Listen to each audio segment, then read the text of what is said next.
Praise the Lord. ലൂക്കോസ് എഴുതിയ സുവിശേഷം 18-ാം അധ്യായം. മടുത്തു പോകാതെ എപ്പോഴും പ്രാർത്ഥിക്കണമെന്നുള്ളതിന് അവൻ അവരോട് ഒരു ഉപമ പറഞ്ഞത്, ദൈവത്തെ ഭയവും മനുഷ്യന് ശങ്കയുമില്ലാത്ത ഒരു ന്യായാധിപൻ ഒരു പട്ടണത്തിൽ ഉണ്ടായിരുന്നു. ആ പട്ടണത്തിൽ ഒരു വിധവയും ഉണ്ടായിരുന്നു. അവൾ അവൻ്റെ അടുക്കൽ ചെന്ന്, എൻ്റെ പ്രതിയോഗിയോട് പ്രതിക്രിയ നടത്തി രക്ഷിക്കണമെന്ന് പറഞ്ഞു. അവന് കുറെ കാലത്തേക്ക് മനസ്സില്ലായിരുന്നു.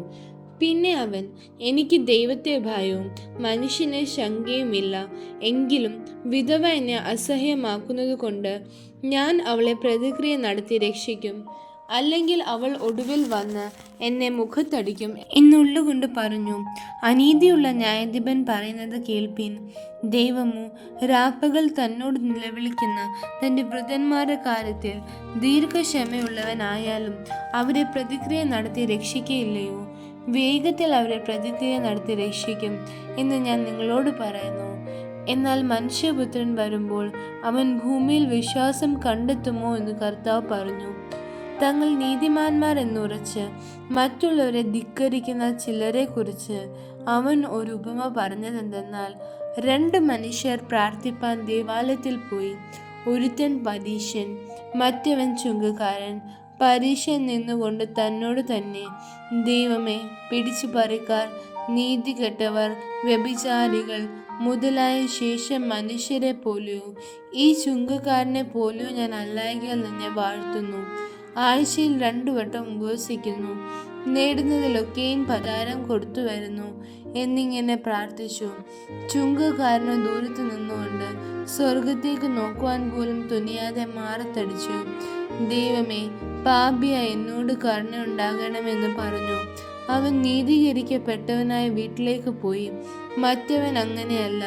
തന്നെത്താൻ ഉയർത്തുന്നവൻ എല്ലാം താഴ്ത്തപ്പെടും, തന്നെത്താൻ താഴ്ത്തുന്നവൻ എല്ലാം ഉയർത്തപ്പെടും എന്ന് ഞാൻ നിങ്ങളോട് പറയുന്നു. അവൻ തൊടേണ്ടതിന് ചിലർ ശിശുക്കളെയും അവൻ്റെ അടുക്കൽ കൊണ്ടുവന്നു. ശിഷ്യന്മാർ അത് കണ്ട് അവരെ ശാസിച്ചു. യേശു അവരെ അരികത്ത് വിളിച്ചു, പൈതങ്ങളെ എൻ്റെ അടുക്കൽ വരുവാൻ വിടുവീൻ, അവരെ തടുക്കരുത്. ദൈവരാജ്യം ഇങ്ങനെയുള്ളവരുടേതാകുന്നു. ദൈവരാജ്യത്തെ ശിശു എന്ന പോലെ കൈക്കൊള്ളാത്തവൻ ആരും ഒരു നാളും അതിൽ കടക്കുകയില്ല എന്ന് ഞാൻ സത്യമായിട്ട് നിങ്ങളോട് പറയുന്നെന്ന് പറഞ്ഞു.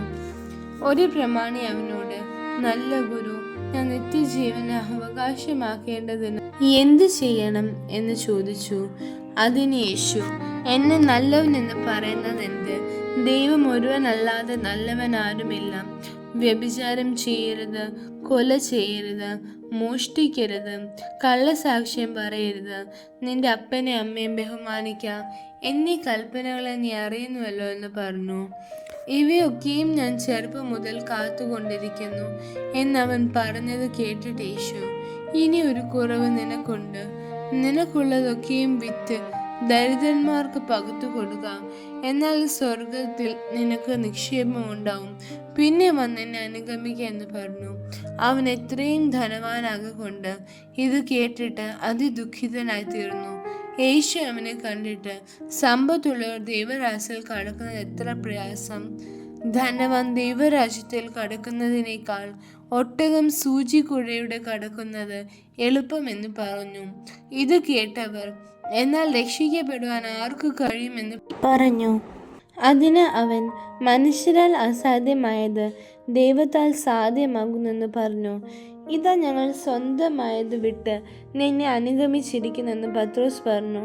യേശു അവരോട്, ദൈവരാജ്യ നിമിത്തം വീടോ ഭാര്യയോ സഹോദരന്മാരെയോ അമ്മയപ്പന്മാരെയോ മക്കളെയോ വിട്ടുകളഞ്ഞിട്ട് ഈ കാലത്തിൽ തന്നെ പല മടങ്ങുകയും വരുവാനുള്ള ലോകത്തിൽ നിത്യജീവനെയും പ്രാപിക്കാത്തവൻ ആരുമില്ല എന്ന് ഞാൻ സത്യമായിട്ട് നിങ്ങളോട് പറയുന്നു എന്ന് പറഞ്ഞു. അനന്തരം അവൻ പന്തിരുവരെ കൂട്ടിക്കൊണ്ട് അവരോട്, ഇതാ നാം യെരൂശലേമിലേക്ക് പോകുന്നു. മനുഷ്യപുത്രനെ കുറിച്ച് പ്രവാചകന്മാർ എഴുതിയിരിക്കുന്നത് എല്ലാം നിവൃത്തിയാവും. അവനെ ജാതികൾക്ക് ഏൽപ്പിച്ചു കൊടുക്കുകയും അവർ അവനെ പരിഹസിച്ച് അപമാനിച്ച് തുപ്പി തല്ലിയിട്ട് കൊല്ലുകയും 3-ാം നാൾ അവൻ ഉയർത്തെഴുന്നേൽക്കുകയും ചെയ്യുമെന്ന് പറഞ്ഞു. അവരോ ഇതൊന്നും ഗ്രഹിച്ചില്ല. ഈ വാക്ക് അവർക്ക് മറവായിരുന്നു. പറഞ്ഞത് അവർ തിരിച്ചറിഞ്ഞതുമില്ല. അവൻ യെരിഹോവിനടുത്തപ്പോൾ ഒരു കുരുടൻ ഇരുന്നുകൊണ്ട് വഴിയരികെ ഇരുന്നിരുന്നു.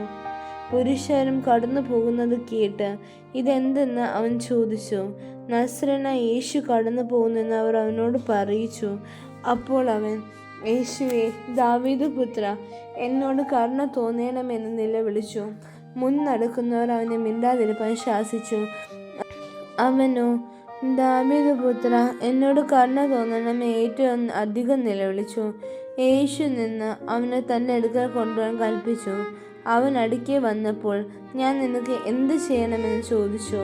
കർത്താവേ, എനിക്ക് കാഴ്ച കിട്ടണമെന്ന് അവൻ പറഞ്ഞു.